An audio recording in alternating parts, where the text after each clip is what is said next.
အောင့်ရဲ့ဒုတိယခြေလမ်းခီးလန်းရဲ့အလဲသုံးမကိုစိတ်တက်မချချင်းရဲ့နောက်ွယ်ကအမှန်တရား3 လခန့်ကြာမြင့်ခဲ့သွားပြီအောင်တယောက်ဥလိုင်ပေးခဲ့တဲ့အကြံဉာဏ်တွေနဲ့အခြေခံပြီးသူ့ဘဝကိုစနစ်တကျပြောင်းလဲနေတာအောင်မြင်နေပါတယ်ဒါပေမဲ့ဒီနေ့ညနေခင်းမှာအောင်တယောက်ဥလိုင်နဲ့ထပ်မံတွေ့ဖို့ကော်ဖီဆိုင်ကိုရောက်လာခဲ့တယ်ဒီတစ်ခါတော့အောင်ရဲ့မျက်နှာမှာအရင်လိုစိတ်ရှုပ်ထွေးမှုတွေမရှိတော့ပေမဲ့အနှဲငယ်စိုးရိမ်နေတဲ့အရေးရောင်လေးရှိနေပါတယ်ဦးလိုက်ကျွန်တော်အခုစနေတကြနဲ့လုံနေပါပြီ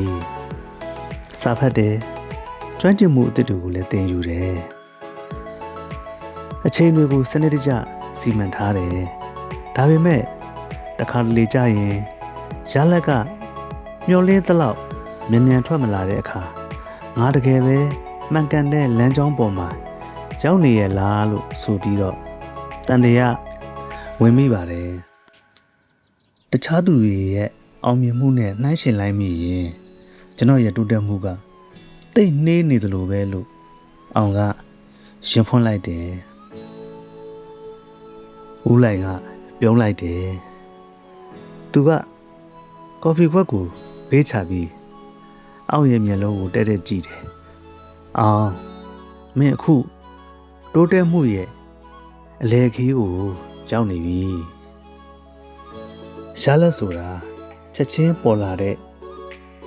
အရာမဟုတ်ဘူးဦးလိုင်ကစပွဲပေါ်မှာလက်ညှိုးကိုစဝိုင်းပုံနဲ့ဆွဲပြတယ်အောင်မင်းဒီ3 လအတွင်းမှာမင်းကိုမင်းအရင်ကားထက်ပိုကောင်းလာတယ်ဆိုတာသိတယ်မဟုတ်လားဟုတ်ကဲ့ဒါကတော့သိကြပါတယ်ကောင်းပြီအဲ့ဒါဆိုရင်ဘာလို့စိတ်ပူနေတာလဲဘာလို့လဲဆိုတော့မင်းကအမျက်ကိုပဲကြည့်နေလို့ပေါ့တဘာဝတရားမှာ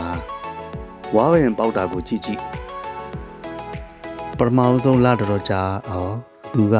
မြေကြီးအောက်မှာအမြစ်တွေကိုအကောင်းအောင်ထိုးနေရတယ်အဲ့ဒီအချိန်မှာအပြင်ကကြည့်ရင်ဘာမှ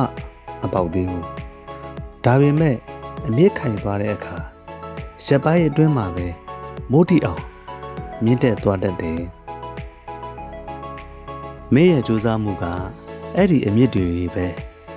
မင်းမမြင်ရသေးပေမဲ့မင်းရဲ့ပညာမင်းရဲ့အတွေ့အကြုံမင်းရဲ့စိတ်ဓာတ်တွေက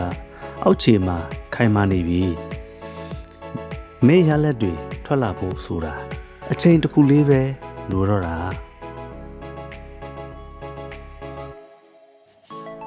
နောက်ပြီးမင်းပြောတဲ့တခြားသူတွေနဲ့နှိုင်းယှဉ်မိတယ်ဆိုတာကတိုးတက်ခြင်းရဲ့ရန်သူပဲလို့ဦးလိုင်ကဆက်ပြောတယ်ရှုထောက်ကိုပြောင်းပါမင်းက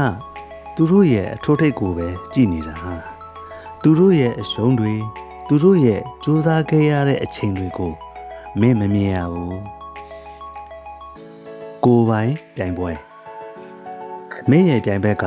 သူများမဟုတ်ဘူးမနေ့ကမင်းပဲမနေ့ကမင်းထဲဒီနေ့မင်းက1%လေးပဲပိုကောင်းရင်အောင်မြင်နေပြီအဲ့ဒီနေကွေးတဲ့တိုးတက်မှုတွေစုပေါင်းသွားတဲ့အခါတစ်နေ့ကြာလာရင်မင်းထက်38ဆပိုကောင်းလာလိမ့်မယ်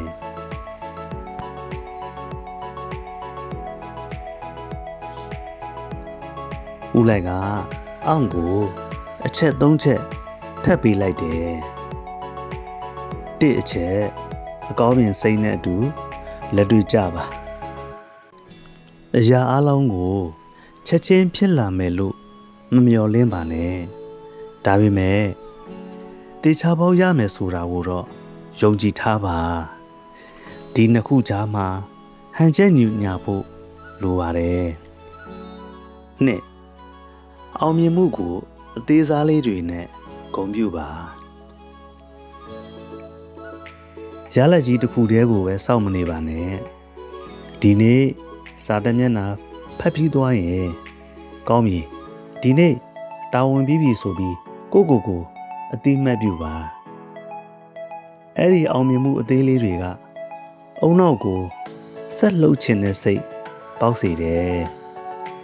၃အနားယူခြင်းသည်အစိတ်အပိုင်းတစ်ခုဖြစ်သည်တိုးတက်မှုဆိုတာအာတုံခွန်ဆိုင်လှုပ်ရုပ်နေတိမ်မဟုတ်ဘူးရည်ရှိသွားဖို့အတွက်အနားယူဖို့လိုတယ်စေရန်တရားတစ်ခုလိုပဲခဏအပူလွန်သွားရင်ပြတ်တတ်တယ်ဒါကြောင့်စိတ်ပင်ပန်းလာရင်တစ်ရက်နှစ်ရက်အနားယူပါဒါဟာနောက်ဆုတ်တာမဟုတ်ဘဲအားမွေးတာပါ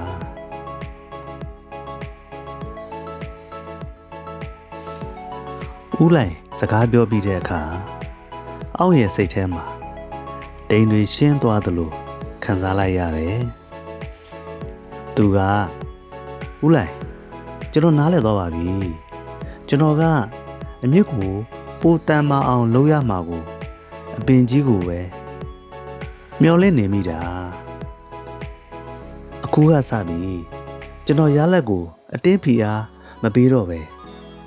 လုပ်ငန်းစဉ်ကိုပဲအာယုံစိုက်ပြီးခီးဆက်ပါတော့မယ်လို့အောင်ကပြောလိုက်တယ်ဦးလိုင်ကသူ့ရဲ့ပခုံးလေးကိုပုတ်ရင်းအောင်မင်းဒီလောက်တောင်စဉ်းစားတတ်နေပြီဆိုတော့မင်းရဲ့အောင်မြင်မှုကသိပ်မဝေးတော့ပါဘူးဆက်လျှောက်ပါလို့အားပေးလိုက်တယ်အောင်တယောက်ကော်ဖီဆိုင်ကနေထွက်လာတဲ့အခါမိုးတောင်တော်မှောင်းနေပြီလမ်းမီးအောင်အောက်မှာသူလန်းလိုက်တဲ့ခြေလမ်းလေးတွေကပိုမိုခိုင်မာနေသလိုပဲခံစားရတယ်ခရီးလမ်းကရှည်လျားအောင်မယ်ဆိုတာသိနေပေမဲ့သူအစင်သစ်ဖြစ်နေပါပြီတင်တိုးတက်နေစဉ်အတွင်းရလတ်မပေါ်သေးလို့စိတ်မပူပါနဲ့အပေမပေါက်ခင်မြေအောက်မှာအမြစ်တွေတိုးပွားနေတယ်လို့ပဲတင့်ရဲ့တိုးတက်မှုကလည်းအသေးချာဖြစ်ထွန်းနေပါတယ်သူများနဲ့ကိုနှိုင်းရှင်မဲ့အစားမနေ့ကကိုနဲ့ပဲနှိုင်းရှင်ပါတိုးတက်မှုဆိုတာပြန်ပွဲတစ်ခုမဟုတ်ဘဲ